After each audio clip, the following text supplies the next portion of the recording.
husband since day one of this retreat to listen to how I'm feeling, just pay attention to me, and I still don't think he's listening to me. If he's more present with me and more in tune with my emotions and my needs, then maybe he'll get that sexual chemistry that he claims he's missing.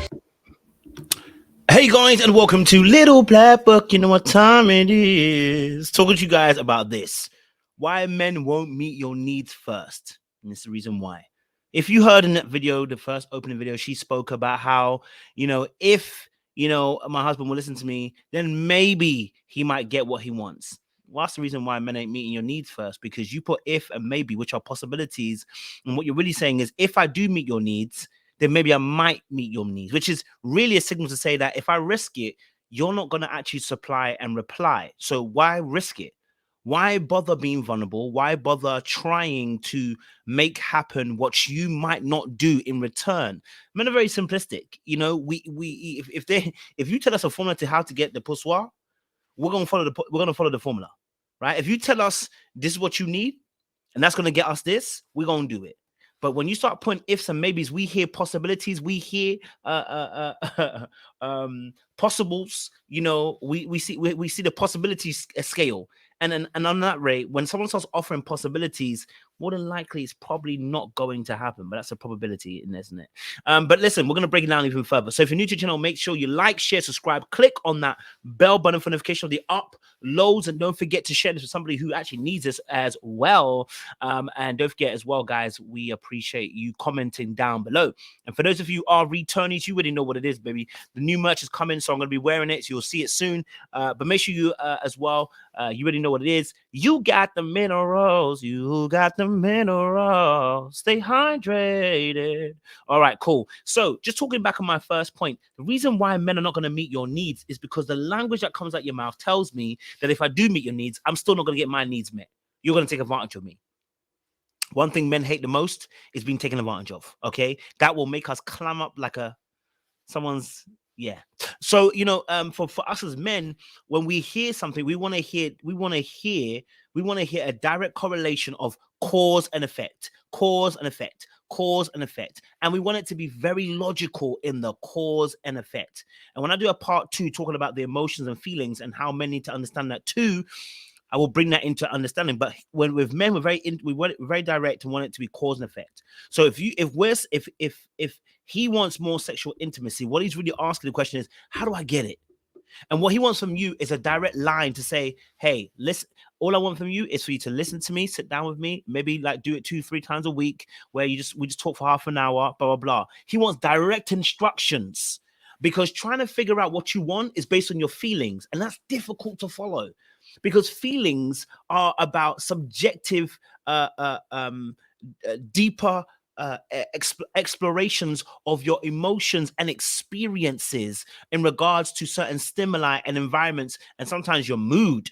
And that again is another subjective place to be in as well. So that's another conversation in of itself. So for men, it can be very cloudy to try and enter into that field, because they don't necessarily always think in that linear and that fashion. So what we're looking for is direct stuff. Now, of course, we do need to understand a bit more emotional intelligence, but I'm saying what we're looking for is direct stuff. We're looking for you to break it down straight, So when you put the if and maybe, us as men, what we're really hearing is, so if I listen to you and I put the work in, I might be able to get more sexual intimacy. Not that I am, but I might.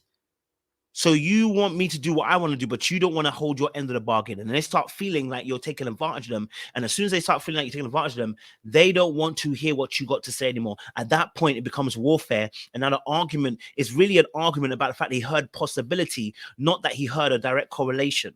Now, of course, someone might say, well, it's, as women, we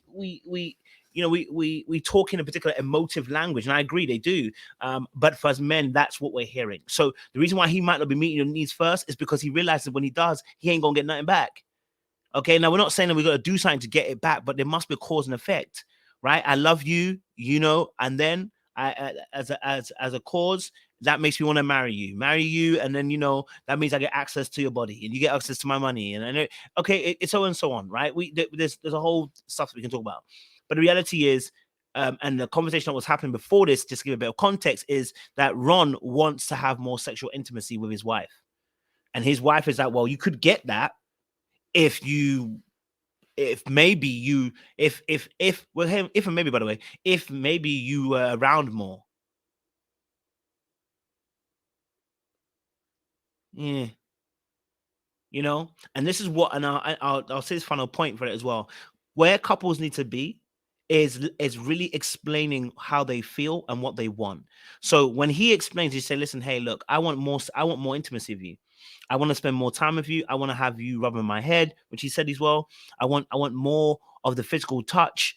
What is it specifically does he want? Does he want sex, or does he want have more? Now he's specified that he didn't. It's not about the sex. It's more about her even just rubbing upon his head, the little intimacy aspects that he wants more from her. He wants a cuddle. He wants to rub on the forehead, maybe like a rub on the thigh. He wants to see more of that intimacy between the two of them, right? Now, what he should be, what his question is that, how do I get to that place where I can get that out of you? Now, she then has to respond and be very direct and be like, hey, look, you know what? I heard you and I thank you. I appreciate it. You know, I want to get to that same place too. I do hear it. Rah, rah, rah. Here's what I need from you. I need more time with you. And when I say time, I don't just mean you being at home, because the argument actually stemmed from the fact that he said, I'm home 300 days, but you complain about the 60 that I go away for. Then we're not really arguing about him being at home. What you're arguing about is a quality of quality time. And I'll talk about that in another part of the video as well, not in this one. But you're talking about the quality of the quality time and what you want to be doing in it, which is why you've got to be specific and not be so wishy-wash. So when she says, "Oh, see, I want more quality time with you," what you mean is, I want to actually have time where we're talking, or we're doing an activity, or doing something that's building our relationship up. That's what I want. Instead, what she was like, "Well, you know, I love quality time. You know, I love quality time." What does that mean? What does quality time mean? Because for some people, quality time is just sitting in the same room. What does it mean for you? And so in that space, what we're looking for after that is then for her to be very direct and say, hey, look, do you know what? I want more of that as well too. Here's how I believe we can get there. I need you to be more present in our quality time. I want to talk. I want to do this. I want to do that. I want to do this, right? And I believe that will also enable me to also free me up a little bit with the kids as well, and free me up a little bit more in terms of how I feel as a mood towards you. We're good to go. But often that's not how couples fight, because everybody's feeling some type of way, and we know it. And I get it. And everybody's got different levels when it comes to their explanations. And I call it EBR. We're talking about emotion, behavior, response, or result, right? How I feel emotionally. I feel distant from you, which is actually a feeling. So it's actually FBR, but don't worry about it. I feel distant from you when, and here's a behavior, when you don't rub my head anymore. You know, when you don't rub my head as much as you used to do. Right. And as a result, as a result, I'm feeling like I'm pulling away from the relationship, you know, or I should say, I should have started, the E should have been, I feel hurt, right?